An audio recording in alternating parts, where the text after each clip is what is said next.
Hi, I'm Cassie, and I have a few questions for you. Aren't coral reefs beautiful? Isn't the ocean just magical? And aren't the animals of the sea magnificent? But don't you just love sushi?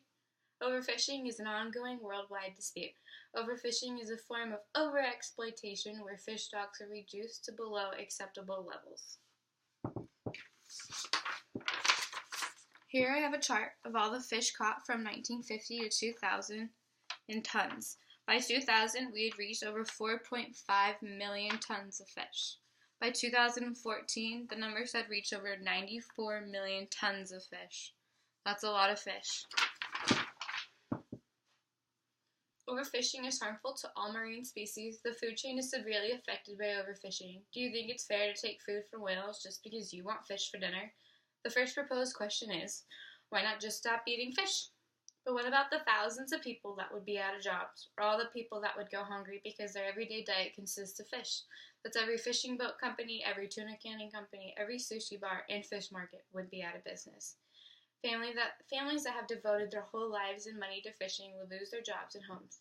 Fishermen, business owners, chefs, cashiers, waitresses, fish packagers, and even dishwashers would all be out of jobs, because without the fish, there is no restaurants or markets, and that means no jobs. Sure, they could try and find new jobs, but reality is it isn't that easy, and it could cause an entire economic crash. Why not just put limits on fishing? Sure, tell all the fishing companies around the world they can only catch so much fish in one season. Okay, done. But there's hundreds of fishing boats, and it isn't the easiest job to keep track of exactly how much each and every one of them is catching. It may bring down the rapid number of fish being caught, and that's good. But it doesn't fix the fact that the equipment used catches other sea creatures that are of no use to the fisherman, and are killed or injured and then just tossed back like trash. Get better equipment. They do. They use the best equipment possible, like sonar and easy-release nets for creatures like turtles or dolphins to escape. But even that still isn't perfect. What about a farm? And I don't mean like cows and chickens. I mean the process of hatching fish eggs and raising them to sell. The right kind of farming needs to be established.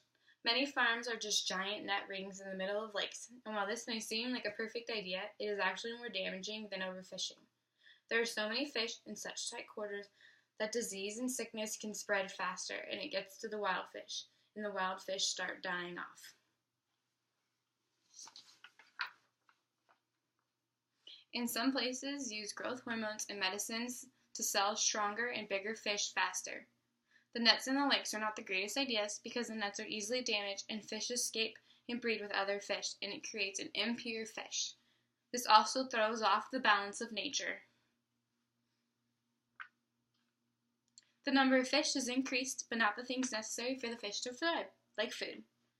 Fishermen, trade in your boats for farms because my solution is fish farming companies that grow fish in containers like pools.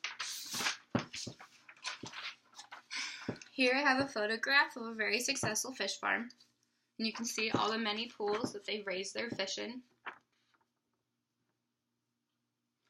They feed them fish pellets like dog food that use fish byproducts, so they don't have to catch more fish to feed the fish, and they don't use the hormones to grow them.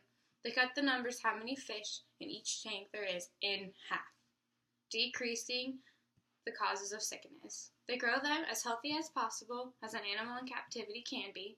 This isn't perfect and it won't fix things overnight, but the more fish we farm, the less fish we have to take from the wild, and it will slowly regenerate a stronger wild fish population. Thanks for watching.